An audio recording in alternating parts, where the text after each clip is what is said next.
আমাদের শাসক শ্রেণী কখনোই আমাদের রাষ্ট্রের উন্নতি চায় না, এটা আমি বুঝে বলতেছি। তারা ভাই, যে আমরা কিভাবে সবচেয়ে বেশি ফিল করি। ফিল করেন তো, আমরা তো 17 feel বছর করে এই তো কোর্টের বারান্দায় ঘুরেছি। ভালো কথা, ফিল তো করেন, আমাদের নেত্রী বেগম কিন্তু খালেদা সুযোগটা তো জিয়াও কাজে কোর্ট লাগাইলেন থেকে না। ন্যায় বিচার পায় নাই। সুযোগটা তো কাজে লাগাইলেন না। অবশ্যই, সুযোগ শেষ সুযোগটা হয়ে কাজে যায় নাই। লাগাইলেন না। কেন নকল হয় সেইটা আগে বোঝেন।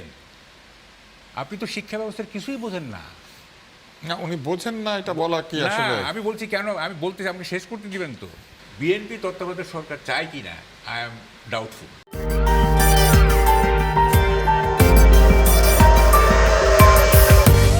আমরা যারা দায়িত্বপূর্ণ জায়গায় আছি, আমাদের কথা বলার সময় অবশ্যই আমাদের সমাজ, আমাদের বাস্তবতা, আমাদের বিশেষ করে আমাদের ভবিষ্যৎ প্রজন্ম, এদেরকেই তো বলা হয়েছিল যে ফার্মের মুরগির মতো আগের আন্দোলনের সময় আওয়ামী লীগের লোকেরা বলেছিল।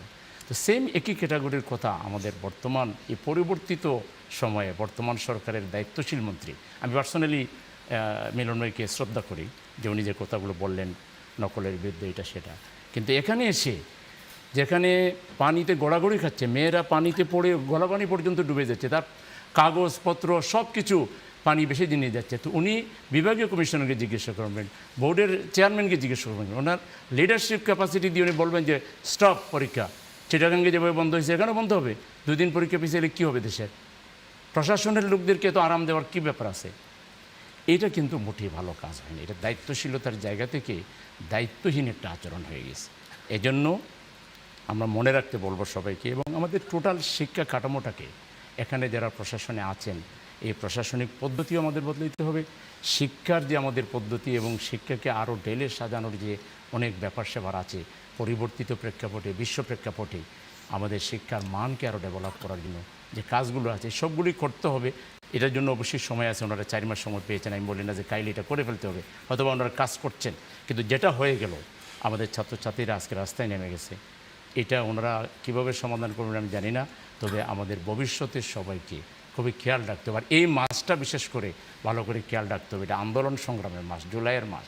এই সময় সামান্য ভুল বড় কোনো ক্ষতি ডেকে আনতে পারে। আমরা মনে করি ফেসিবাদী শক্তি কিন্তু এখনো বসে নাই, তাদের লোকেরাও কিন্তু এখানে ইন্ধন যোগাতে পারে। সেই জন্য সরকারকে আরও ঠান্ডা মাথায় পরিস্থিতি মোকাবেলা করার জন্য আমরা আহ্বান জানাবো। 18 সালে আমাদের দেশের যারা এই প্রজন্মকে আমাদের সিনিয়ররা সবসময় বুঝতে একটু ভুল করছে মনে হয়, মানে আন্ডারস্টিমেট করা। এর আগে বলছে মোবাইল জেনারেশন, মোবাইলে থাকে সারাক্ষণ, কিন্তু এরা তো একটা বড় ঘটনা ঘটালো। 18 সালে তাদেরকে অত্যন্ত বাজেভাবে ট্রিট করেছিল শেখ হাসিনা রাস্তায়, নিরাপদ সড়ক আন্দোলনের সময়। সিম্পল এবং অত্যন্ত যৌক্তিক একটা দাবি নিয়ে রাস্তায় নেমেছিল। ওই ঝিগাতলায় তাদের আওয়ামী লীগের অফিসে উঠিয়ে নিয়ে নির্যাতন করেছিল তখন আওয়ামী লীগ, ঠিক আছে? ওই ছেলে মেয়েগুলো তখন ক্লাস 9, 10 কিংবা ইন্টারমিডিয়েট ফার্স্ট ইয়ারে পড়তো। 24 সালে তারাই কিন্তু ইউনিভার্সিটির স্টুডেন্ট, তারা কিন্তু এই জিনিসটা ভুলে যায় নাই। তা এটা মানে ওই যে ঐতিহাসিক কি বলে এনকাউন্টার শেখ হাসিনার সাথে তাদের পরবর্তীতে হয়েছে, ফলে এটা সবসময় আমাদেরকে মনে রাখতে হবে যে পরিস্থিতিটা তৈরি হয়েছে এই পরিস্থিতিটা অ্যাভয়েড করা যেত। এই শিক্ষার্থীদেরকে রাস্তায় নামা, তাদেরকে আবার পুলিশ দিয়ে লাঠিচার্জ, এমন একটা জায়গায়, এমন একটা স্পর্শকাতর জায়গা পর্যন্ত তারা চলে গেছে যখন পুলিশকে কিছু মাত্রায় তাদেরকে সরিয়ে না দিলে পুলিশের হচ্ছে না। আবার পুলিশেরও কিন্তু এই ট্রেনিং নাই যে কিভাবে বল প্রয়োগ না করে আপনি ছত্রভঙ্গ করবেন। আছে, কিন্তু আছে খুব কম। একজন পুলিশ অফিসার মানে মিড লেভেলেরটা সম্ভবত এসআই পদমর্যাদার একজন পুলিশ অফিসারকে অন্তর্বর্তী সরকারের আমলে সচিবালয়ের একটা জমায়েতকে ছত্রভঙ্গ করতে পেরেছিলেন বলে তাকে মধ্যে পুরস্কৃত করা হয়েছিল। এই ট্রেনিংটা আরও ম্যাসিভভাবে দিতে পারা উচিত আমাদের পুরো পুলিশের মধ্যে, ঠিক আছে? যে কীভাবে আপনি ছত্রভঙ্গ করবেন, আপনার কাজও হবে, যারা ছত্রভঙ্গ হবে ওরা ওটা শিখে ফেলবে যে এইরকম করলে যেতে হয় না। হ্যাঁ, শিখতে পারে এখনকার জেনারেশন যেহেতু। কিন্তু তবু আপনার এই যে তাদেরকে আপনার স্টুডেন্টদেরকে মারা, এটা স্টুডেন্টরা খুব মানে সেন্সিটিভ, স্বাভাবিকভাবে তারা খুব মানে এইগুলো ব্যাপারে প্রতিক্রিয়া দেখায়, ফলে এখানে অনেক সাবধানতা অবলম্বন করা উচিত। আমাদের শিক্ষামন্ত্রী অনেক ইয়েদের সাথে কথা বলেছেন, স্টেক হোল্ডারদের সাথে এই সিদ্ধান্ত নেওয়ার আগে, কিন্তু যাদের সাথে কথা বলেছেন তাদের চিন্তার একটা প্যাটার্ন আছে, তারা প্রত্যেকেই কিন্তু আমলা বা এই জাতীয় ব্যক্তিবর্গ, ফলে তারা তাদের মতো করে সিদ্ধান্ত দিয়েছে। তো কিন্তু সমস্ত প্রোটোকল, এটা সেটা, জনপ্রশাসন, এই প্রোটোকল এগুলো বাদ দিয়েও শিক্ষামন্ত্রী উচিত ছিল, কারণ উনি একজন অত্যন্ত সফল মন্ত্রী ছিলেন অতীতে। আমাদের ছোটোবেলায় আমাদের মনে আছে, আমরা ওনাকে তখনই খুব পছন্দ করতাম, ওনার এই কড়াকড়ির মধ্যেও। ফলে তিনি তখন সফলতা, কিন্তু এখনকার সিচুয়েশন অনুযায়ী তার উচিত ছিল অভিভাবক এবং শিক্ষার্থীদের দৃষ্টিকোণ থেকে ব্যাপারটাকে দেখতে পারা, ঠিক আছে? যে তাদের বক্তব্যটা কী। যেমন ধরুন একটা মেয়ে এমনিতে কন্টেন্ট ক্রিয়েটার, ইন্টারমিডিয়েট পরীক্ষা দিচ্ছে, তো তার মানে আসলে সে যে পরীক্ষার হলে যাবে সে ব্যবস্থাই নেই, একেবারে হাঁটু পানি পর্যন্ত হয়ে গেছে। সে এটাও ক্ষোভ প্রকাশ করেছে মানে ভিডিওতে এসে। এখন এই ক্ষোভ প্রকাশ করার পরে আবার বিএনপিপন্থী যে বট বাহিনীর, দেখেন বটের আসলেই বট এবং একটা বিরোধী দলকে সমর্থক করে ফেলা হয়েছে। বিএনপিপন্থী বট বাহিনী যেটা করেছে তাকে অশ্রাব্য ভাষায় বুলিং করেছে অনলাইনে, সে ট্রমাটাইজড হয়ে গেছে, আবার একটা ভিডিও করেছে এই মেয়েটা, ঠিক আছে। মানে আমি জাস্ট একটা উদাহরণ দিলাম। ফলে আপনি যদি পরীক্ষাটা 1-2 দিন পিছিয়ে দিতেন বা 1 সপ্তাহ পিছিয়ে দিতেন, এটা কিন্তু এত বড় ঘটনা ঘটতো না এবং এতে সরকারের খুব বড় আহামরি ক্ষতিও হতো না। আমার জীবনে কতগুলো আইরনি আছে, হ্যাঁ। যেমন ধরেন এই ব্যাটারি চালিত অটোরিকশার আগে যখন আমি রিক্সায় চড়তাম, আমি যে রিক্সায় চড়বো ওই রিক্সার চেন পড়বি। ও আমি যে বাসের টিকিট কাটবো আমি ফ্রন্টে সিট পাবো না, ওই 5 জনের একটা সারি থাকে না শেষে, ওইখানে সিট পাবো। বিমানে উঠলে আমি কখনো উইন্ডো সিট পাই না, ওই বোর্ডিং পাস দেখি যে আমি তাও কি আরেকটা কর্নারও না, মিডলে করে দেয়। এগুলি আমার জীবনে আয়রনি। টক শোতে আমার আয়রনিটা হলো আমি আপনি নিজে অনেক পরে আসেন, মানে অনেক পরে সুযোগ পান। না আয়রনিটা হলো আমি নিজের কথা বলতে পারি না, বলেন আপনি। সাপ্লিমেন্ট করতে করতে আমার সময় চলে যায়। আপনার নিজের কথা এই জন্য জানতে চেয়েছি যে আপনি আসলে কি ভাবছেন। সাপ্লিমেন্ট করবো, তা না হলে হবে না। কেন নকল হয় সেইটা আগে বোঝেন। আপনি তো শিক্ষা ব্যবস্থার কিছুই বোঝেন না। না উনি বোঝেন না এটা বলা কি না, আসলে। আমি বলছি কেন, আমি বলতেছি, আপনি শেষ করতে দিবেন তো। নকল কেন হয়? ওয়েস্টে কি নকল হয়? হয় না। কেন হয় না? হয়, কম হয়। আমি বলছি ওখানে যে বই খুলে সামনে দেন তাও সে নকল করতে পারবে না, কারণ ওখানে শিক্ষা ব্যবস্থার বেসিসটা হচ্ছে তার অ্যানালিটিক্যাল মাইন্ড তৈরি করা, থিঙ্কিং অ্যাবিলিটি তৈরি করা, তার থট প্রসেসটাকে মোল্ড আপ করা, ইটিং আর ভমিটিং না। এইখানে আপনার মুখস্থবিদ্যা নির্ভর শিক্ষা সেহেতু জিপিএ 5 পাওয়ার জন্য নকল করতেছে। আমি কি বুঝতে পারতেছি? যদি থিঙ্কিং অ্যাবিলিটি উদ্দেশ্য থাকতো, আপনার অ্যানালিটিক্যাল মাইন্ড তৈরি উদ্দেশ্য থাকতো, তাইলে কিন্তু আপনার লার্নিং মেথডটাই অন্যরকম হয়ে যেত। এক্সামিনেশন রবীন্দ্রনাথ এসে বিখ্যাত উক্তিটা মনে করাই দেন। আচ্ছা, কেন বলতেছি, আচ্ছা এটা পরে আসতেছি। দেখেন, একটু শিক্ষামন্ত্রীর দৃষ্টি আকর্ষণ করতেছি আমি। এটা তো উনি না দেখলেও এটা যেন মানে ইউটিউবে যেন উনি দেখেন। সেটা হচ্ছে দেখানোর ব্যবস্থা করবো, সমস্যা নেই। সেটা হচ্ছে যে কেন নকল হচ্ছে না। 91-এ ইউনিসেফ একটা স্টাডি করছিল, Asia, Africa, Latin America including Bangladesh একটা স্টাডি করছিল ছাত্রছাত্রীদের। সেখানে তারা দেখলো the average merit level of Bangladeshi students is much higher than those of the rest of the countries. এদের অ্যাপটিটিউড ভালো, এদের আইকিউ ভালো, এদের সবই ভালো, মেরিট লেভেল ভালো। তো ওরা দেখতেছে যে আচ্ছা বাংলাদেশি স্টুডেন্টদের মেরিট লেভেল ভালো, অথচ বাংলা ভাষাটাও ঠিকমতো শিখতে পারে না। আর ওই তো 13টা দেশে তারা 3 থেকে 5টা ভাষা শেখে। কারণটা কি? ঠিক আছে, ওরা খুব কিউরিয়াস হয়ে গেল। মেরিট লেভেল ভালো, অ্যাপটিটিউড ভালো, আইকিউ ভালো, তারপরে তারা পারতেছে না, কী কারণ? তখন তারা 3টা কারণ তারা আইডেন্টিফাই করছিল। 3 নম্বরটা এখানে প্রাসঙ্গিক না। কারণ প্রথম দুইটা হচ্ছে, 2 নম্বরটা খুব প্রাসঙ্গিক। 1 নম্বরটা বলে নিই, টিচার স্টুডেন্ট রেশিও। সেখানে in our country in the primary level 100 students আর taught by a teacher, so there is no communication, there is always a general apathy in the classroom, no communication, no rapport, আপনার উইকেটের uplift করার কোনো সুযোগ নাই ইত্যাদি। একটা রেপোর্টলেস একটা জেনারেল অ্যাপেথি কাজ করতেছে। হ্যাঁ, ওইসব দেশে টিচার স্টুডেন্ট রেশিও হচ্ছে 1:25, সো রেপোর্ট, কমিউনিকেশন ভালো ইত্যাদি হয়ে যাচ্ছে। 2 নম্বরটা খুবই প্রাসঙ্গিক, সেটা হচ্ছে ওরা বলতেছে যে বাংলাদেশের এক্সামিনেশন সিস্টেম খুব ডিফেক্টিভ, এবং এক্সামিনেশন সিস্টেম যেহেতু ডিফেক্টিভ, সুতরাং লার্নিং মেথড ডিফেক্টিভ হতে বাধ্য। কারণ লার্নিং মেথডটা এক্সামিনেশন সিস্টেমকে ফলো করে। আপনি যেভাবে পরীক্ষা নেবেন ওটার জন্য সবাই প্রস্তুত হয়, ওইটার জন্য প্রস্তুত হয়, লার্নিং মেথডটা আপনাকে ওইভাবে সাজাইতে হবে। আমাদের শিক্ষা ব্যবস্থা ত্রুটিপূর্ণ হওয়ার কারণেই কিন্তু সমাজে এই অনাচারগুলি তৈরি হচ্ছে। হ্যাঁ, ফলে আপনি তো শিক্ষা ব্যবস্থার মৌলিক জায়গায় হাত দিবেন। নকল তো কোনো ব্যাপার না, নকল কোনো বিষয়ই না।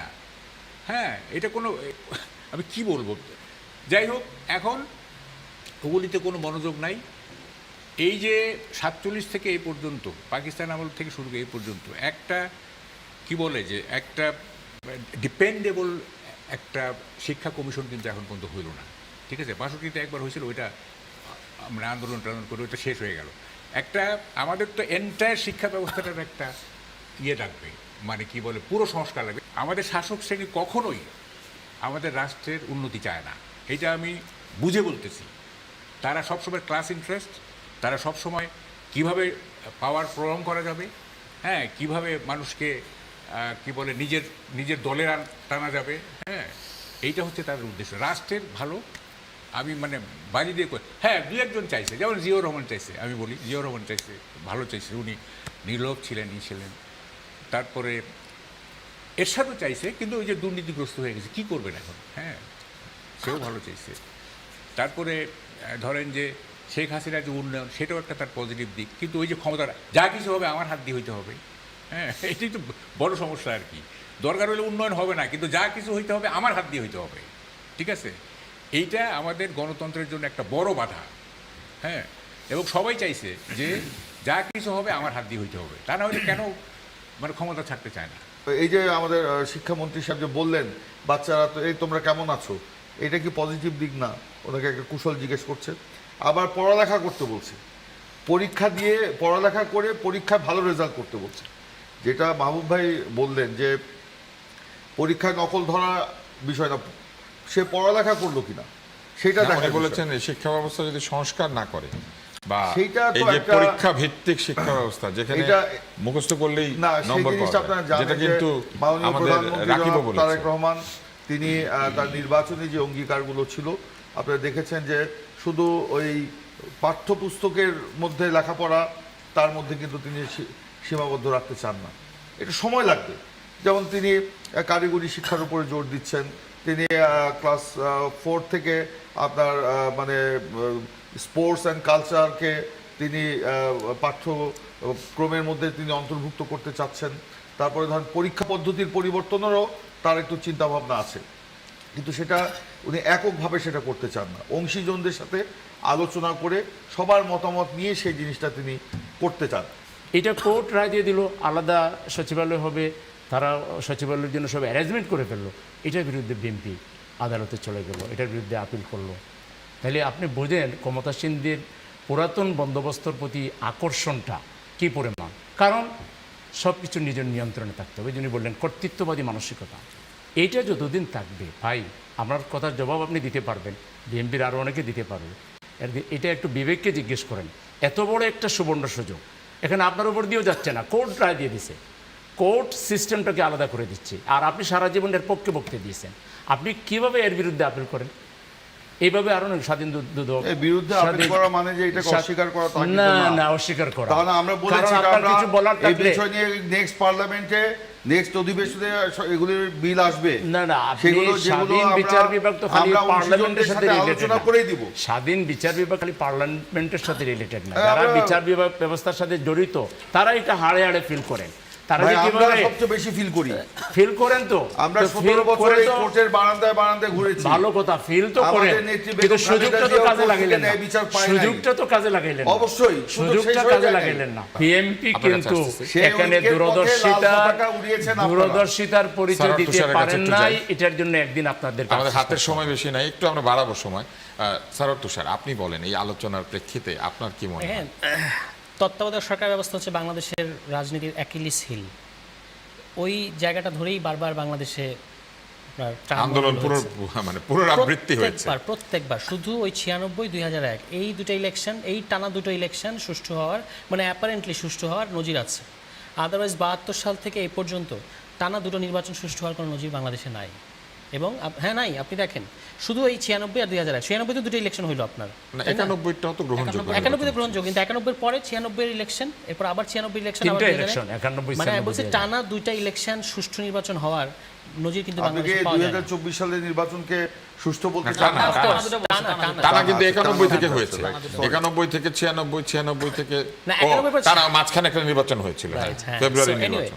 মানে হচ্ছে কি আপনি ধরেন ফলে তত্ত্বাবধায়ক সরকার ফর্মুলাটা আসলো এবং সেটাকে আবার ম্যানিপুলেট করা হলো। একদিকে বিএনপি এটাকে ধরেন একবার 96 সালে কিন্তু যেটা কমিটমেন্ট ছিল 3 জোটের রূপরেখা, সেটাকে আবার আন্দোলন করে মানাতে হয়েছে 96 সালে, অ্যান্ড দেন আবার এসে ওই যে বিচারপতি বয়স বাড়িয়ে দিয়ে যে আপনার একটা বিরাট একটা ঝামেলার মধ্যে আমরা পড়ে গেলাম, 111 এবং এই সমস্ত আসলো লগি বৈঠা তাণ্ডব এইসব। পরে এটার এক্সকিউজ দেখিয়ে আওয়ামী লীগ বললো যে দেখেন এটা অনির্বাচিত সরকার এই হয়, সুতরাং এটাই লাগবে না, বাতিল করে দিল। এই বাংলাদেশে 5ই আগস্টের পরে কিছু কিছু নিরপেক্ষ লোক পাওয়া গেছিল। আপনি কি নিরপেক্ষ না? কে? আপনি? আমাকে কে নিচ্ছে? তুষার ভাই কি নিরপেক্ষ না? আচ্ছা, আমাদেরকে কেউ এসব বিবেচনা করবে না। এই যে- আপনি নাম বলে আমাদের জীবনটাকে জটিল করবেন না। বললে যে এখানে নিরপেক্ষ লোক কোথায় পাবে? আপনি এই নাম বলে আমাদের জীবন জটিল করবেন না। এই তুষার ভাই, আমি শেষ করতে এই নিরপেক্ষ লোক পাওয়া 5ই আগস্টের পরে খুব কঠিন। সবাই কেউ না কোনোভাবে টিল্টেড টু সাম ইডিওলজি, হ্যাঁ, কোনো না কোনোভাবে। এবং এটা এক্সট্রিমলি আপনার পলিটিক্যালি কন্টামিনেটেড হয়ে গেছে এটা, ঠিক আছে? ফলে এখানে নিরপেক্ষ লোক পাওয়া খুব মুশকিল। শেষ কথা যেটা, প্রিন্স ভাই কিছু মনে করেন না, বিএনপি তত্ত্বাবধায়ক সরকার চায় কি না, আই এম ডাউটফুল। কি বলেন এটা? আমি বলতেছি শুনে, কি বলে? মানে না হওয়া পর্যন্ত উনি বিশ্বাস করেন না, আপনাদের করে দেখাতে হবে। শুনেন, আমি ডাউটফুল। মানে শুনেন, আগের মতো কোনো বয়স টয়স কেন বাড়ান আপনি কিনা doubtful চিন্তা কেন? নেই। শুনেন, ভাই, এটারও ব্যাখ্যা আছে। তৎকালীন প্রধান বিচারপতি কি নাম করিম? হাসান। K M Hasan? না না না, সেই সময় যিনি প্রধান, কে এম হাসানের আগে প্রধান বিচারপতি, তিনি ফুল বেঞ্চের মানে মতামত নিয়ে প্রধানমন্ত্রী বেগম খালেদা জিয়ার কাছে গিয়ে তিনি বিচারপতিদের বয়স বাড়ানোর প্রস্তাব দিয়ে এসেছিলেন।